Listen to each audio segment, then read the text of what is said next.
Peneliti Saiful Mujani Research and Consulting, Saidiman Ahmad, menilai pasangan Ganjar Mahfud memiliki peluang untuk menang dalam kontestasi Pilpres 2024 meski tanpa dukungan Presiden Joko Widodo.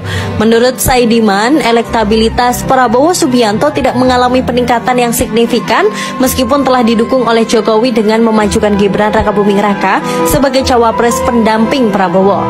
Sejauh ini belum bisa dipastikan siapa yang nomor satu, tapi kami melihat Gibran sebagai orang yang di-endorse Jokowi ternyata tidak signifikan mendongkrak elektabilitas Prabowo.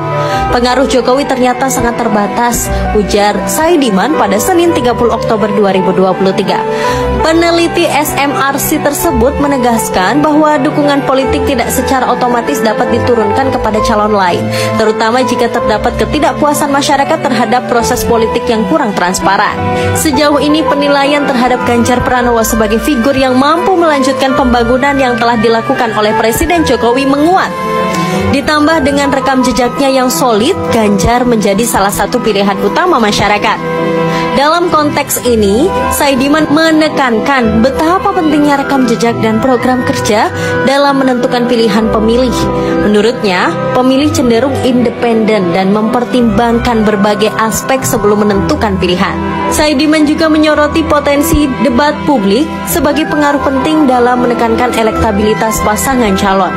Menurut peneliti SMRC tersebut, debat dapat membuka mata publik tentang kandidat yang paling konsisten dan substansial dalam memperjuangkan kepentingan masyarakat. Dalam hal ini, Prabowo Gibran dinilai memiliki resiko kelemahan yang signifikan dalam menyampaikan gagasan yang substansial. Melalui beberapa survei termasuk dari Alfara Research Center dan LSI, terlihat bahwa elektabilitas Ganjar Mahfud berada di posisi yang kompetitif, menunjukkan potensi kemenangan yang sangat diandalkan. Seiring dengan popularitas Ganjar yang meningkat, masyarakat melihatnya sebagai penerus yang potensial untuk melanjutkan agenda pembangunan yang telah dimulai oleh Jokowi.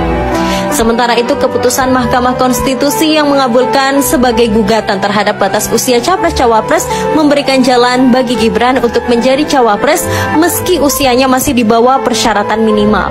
Terkait hal ini, Saidiman menyoroti potensi penurunan suara bagi Prabowo karena masyarakat menilai proses pencalonan Gibran kurang demokratis.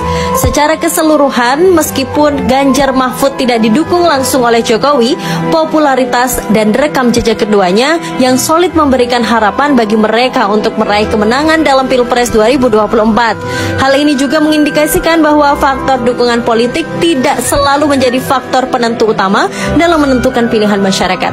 Sebaliknya, peneliti SMRC tersebut mengungkapkan jika pemilih cenderung memilih pertimbangan yang lebih substansial, termasuk rekam jejak dan program kerja para calon seperti visi misi Indonesia Unggul yang diusung oleh Ganjar Mahfud dapat memberi penentu dalam kontestasi Pilpres kali ini.